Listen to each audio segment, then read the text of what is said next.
Perfect. ভালো আছে? অস্থির।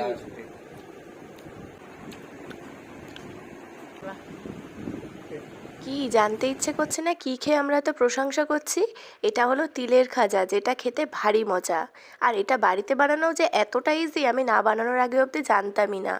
প্রথমেই তিলগুলো হালকা কড়াইতে একটু ড্রাই রোস্ট করে নিতে হবে, তারপরে 2 ঢাকনা মতো চিনি নিয়ে সেটা কিন্তু একদম স্লো আঁচে ক্যারামেলাইজ করে নিতে হবে। চিনিটা যখন ক্যারামেলাইজ হয়ে যাবে অল্প অল্প করে সেই রোস্ট করা সাদা তিল দিয়ে দিতে হবে।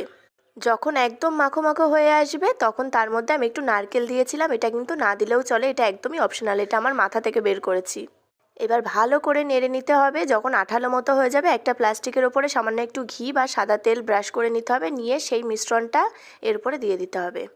দিয়ে ভালো করে হাত দিয়ে একটু ফেলে নিতে হবে, নিয়ে এই যে বেলনা চাকি মানে যেটা রুটির বেলন সেটা দিয়ে ভালো করে রোল করে নিতে হবে। আমি একটু ঠান্ডা অবস্থায় চাকু দিয়ে শেপ দেওয়ার ট্রাই করছি, কিন্তু দেখলাম বেশ ভালোই শক্ত হয়ে গেছে, সেই জন্য আর ঘা দিলাম না। এইবার এইভাবেও রেখে ঠান্ডা করা যেতে পারে, আবার পাখার তলায় দিয়েও কিন্তু ঠান্ডা করা যেতে পারে। আমাদের দুজনের যেহেতু লোভ সংবরণ হচ্ছিল না, তো পাখার তলায় দিয়েই ঠান্ডা করে নিলাম।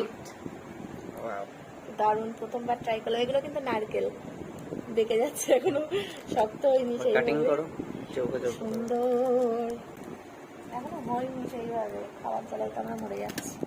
এটা যাক, খেতে দেখো অস্থির। প্রথম চেষ্টায় যে এত পারফেক্ট আর এত টেস্টি হবে ভাবতেই পারিনি।